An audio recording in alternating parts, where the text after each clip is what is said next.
Sangdong, the largest cave on our planet. This cave is so massive that it has a completely self-sustaining ecosystem with its own climate conditions. Hundreds of meters underground, the clouds you're used to seeing in the sky form inside this cave. Sangdong even has an untouched prehistoric rainforest hidden far below the surface, and a vast underground river. From transparent fish to colorful monkeys, over 250 endemic plant and animal species live in this underground world. 7 new animal species were recently discovered here and are unique to this place. Stretching 9 kilometers in length, this cave holds 38.5 million cubic meters of space, and its passages are so enormous that a 40-story skyscraper could fit inside, and its giant stalagmites are rising like towers of ancient cities. Walking inside, it's impossible not to feel as small as a tiny bug. Can a rock move on its own? Sangdong even contains phytokarst rocks, which move towards the sun like semi-living organisms. Rare cave pearls and many other unique formations are also found here. For 3 million years since its formation, the world had no idea about this cave's existence until it was fully explored in 2009 in Vietnam. Now, it's time for you to see the largest cave on Earth. Individual access is forbidden to protect both visitors and the fragile environment. This expedition is operated by Oxalis, the only authorized agency. To reach Sangdong, we've trekked through the jungle for 9 hours, and now we must pass through N Cave, the world's 3rd largest cave. This cave serves as a gateway to the world's largest cave. It's crucial to be fully prepared for every possibility. So before setting out on this journey, we did deep online research about Sangdong and its surrounding area to learn about everything that we would need to know. Now, we're heading towards the beach inside the cave. Over the centuries, water from nearby rivers gradually carved this place. The ceiling is 145 meters high, and the cave is 200 meters wide. During the flooding season, much of this empty space is submerged underwater. You can understand from the basket over there, the water levels rise so much that it can carry objects up to that level. With a breathtaking lake in front of us, it was impossible not to take a quick dip. At dusk, the sound of swift birds echoes in the cave. Because of their short and weak legs, these birds can't take off from the ground and must jump from a high place to fly. If they are trapped on the ground, it means death is certain for these birds. This one was unlucky and waited to die. At sunrise, we're ready for the journey to Sangdong. If we call this cave a neighborhood, then Sangdong is a massive city in comparison. We will move to the darkness now. I can't help but wonder what awaits us in Sangdong. As we walk, dozens of crickets on the ground start jumping from side to side. The ground is covered with centuries of bat guano. Above us, countless bats hang in deep sleep, but some are awake and constantly defecating on us, so it's not a good idea to look up. That's how my arm looks. We pass by formations that look like travertine. The limestone steps take us to the path that leads to Sangdong. Wow. The view here is amazing. You can see some water coming down from both sides. N Cave welcomed us for a night deep in the jungle. Now, it's time to meet Sangdong Cave. It's trying to come to me, you know? It's moving towards me. It knows what to leech on. Oh, it got too big. Beneath the soil we walk on lies the 450 million year old limestone formation, which began forming long before the existence of humans or even dinosaurs. This calcium-rich limestone is composed of shells and skeletons of ancient sea animals that sank to the ocean floor and gradually compressed over millions of years. However, since calcium dissolves easily in acid rain slowly erodes limestone and forms caves over time. This is how the world's largest cave was formed, by rain dissolving limestone. A challenging final climb brings us down to the grand entrance of Sangdong. As we move deeper, everyone's switching on their headlamps now. This path will lead us to the Hope and Vision Passage. In this 9-kilometer-long cave, there is so much to explore. We might be the first to record newly discovered animals. This is the entrance of Sondon Cave. You can see those people look tiny at the entrance. Even just a few steps in, we're surrounded by incredible cave formations. The water, rich in minerals, flows down from the ceilings or walls and builds these beautiful rimstone pools over time. The very first animal greeting us is a cricket. We are making our way through the rocks. Some stalagmites are sparkling in pure white because of the mineral type they're composed of. It looks like a diamond. Yes, it does. There's a huge stalactite in bronze color, resembling frozen waterfalls. The orange-brown hue suggests the presence of iron or other minerals mixed within the limestone. Some stalactites have actually broken off from the ceiling and fell down to the ground. That one in the middle is a fault line. It was formed because of tectonic movements of the Earth. Sondong's enormous size is not just the result of water erosion, but also the fractures caused by tectonic movements, which created pathways for water to flow deeper. There's a huge river in this part of the cave. If you fall, you can't swim. It's so fast. Heavy rains feed many rivers here, and a large and fast river now flows through the cave. How did this come to life? We are like hundreds of meters inside the cave. There is no sunlight. Heavy floods can bring soil and plant stems into the cave. That's why we see a sprouted seed here. Unfortunately, without sunlight, they won't survive for long. The flood also brought spores in, so now there are mushrooms growing here. The moisture and darkness are perfect for them. Just yesterday the water reached up to here. It carried a lot of mud with it. It's so recent, as if the flood just happened here. Signs of the incident are still visible. We reached the Hope and Vision Passage. This is the largest part of the cave. I'm standing next to the tallest stalagmite in the world. It is 80 meters high. It took an average of 800,000 years for these minerals to accumulate on the ground as water dripped from the ceiling and formed this massive stalagmite. The reason it got so huge is because it grew in a part of the cave where the ceiling is over 170 meters high and more than 130 meters wide. So this part of the cave is as large as a 40-story skyscraper could fit, and even a double-decker aircraft could fly through. You can see the light coming from the first dolin very far ahead. That's where we are heading. We spot cloudy-like white catches on the ground. What is this? A spider web. When they sense vibrations of a trapped insect, the spider jumps out, bites the prey, and returns to the funnel to eat. These are sand towers. When water drips from above, the parts under the pebbles are protected while their surroundings erode, and in the end, it forms these towers. It looks like a small metropolis. If you carefully look at it, there's a guy standing on the top of that rock. Our teammate in the far distance is now standing on a stalagmite of 60 meters in length.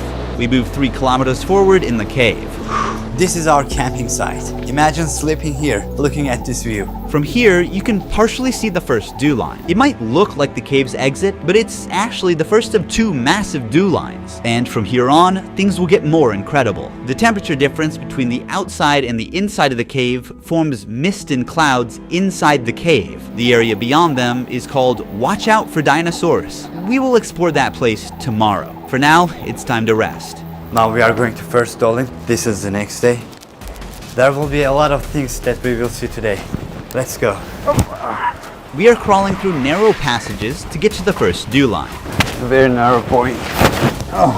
These sticky threads are traps belonging to cave worms. They produce a blue-green light from their tail to attract flying insects to these sticky threads. Once an insect gets stuck, the larva pulls up the thread with its mouth and eats its prey. This limestone is the oldest limestone in Southeast Asia. It is more than 400 million years old. While some sea creatures become part of the limestone, others mineralized and ended up as fossils, like you see in this example. We'll get into the details of this fossil later. We're almost there. Sun! Wow, it takes for water droplets to reach the ground for like 20 seconds from up there. What is the height of this wall? It's around 140 meters. Everything is huge here. When you look up, you can see the trees of the rainforest surrounding the opening. But right now, we are meters below and still inside the cave. The reason why this hole exists is that hundreds of thousands of years ago, the river flowing inside Songdong eroded the limestone and weakened the roof. The roof couldn't hold up and collapsed, creating this giant hole above. So the light gave life to these algae and mosses. In the afternoon, we'll go to Dolin number 2. It's very different. You'll see a real jungle there. But first, let's see the first of the last two incredible formations here. This is also a stalagmite, but it's a different one. It owes its unique layered shape to the waterfalls. These are phytokarst formations. They are rare limestone formations shaped by the growth of algae, mosses, and microorganisms together with calcium carbonate. Since both biological and geological processes shape them, they're like partly a living and partly non-living. Here you can see the phytokarst formations moving toward the sun like a hand extending from the cave. Climbing 1 kilometer down and up in the dark, we finally reached our next destination. This is the second dolin, much bigger than the first one. This looks amazing. All of a sudden, we are in a forest, in a cave. Look here, they're so dense.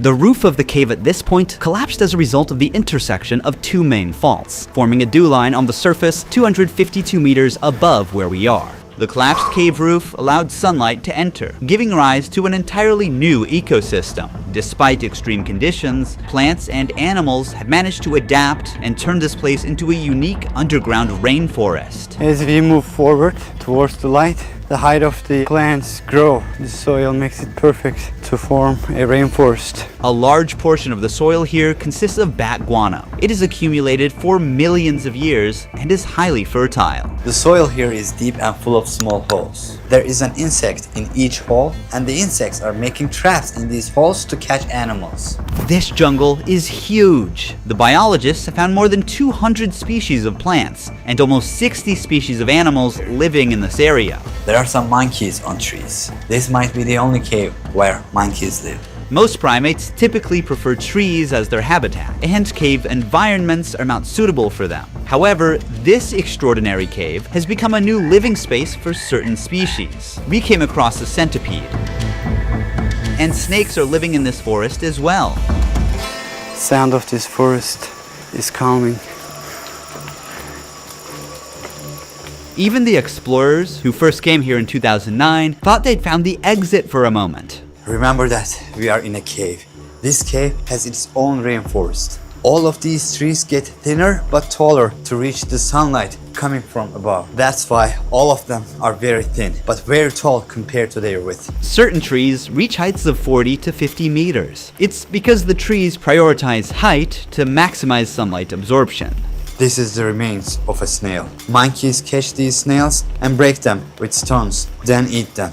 As we move through the cave, we start coming across signs red-shinned dukes have left behind. Look, so many snails. Most of them are broken and probably eaten by a monkey. We kind of forget we're in the cave because it's so massive. This is where we are going to camp tonight. It's our fourth and final day in the cave. Today, we navigate through a water-filled passage before reaching the Great Wall of Vietnam. The stalagmites here look fascinating, almost like the work of a sculptor. A pool of water surrounds this column and fish are swimming in it. These fish have no eyes as they have adapted to live in this total darkness. Instead, their other senses got stronger over time.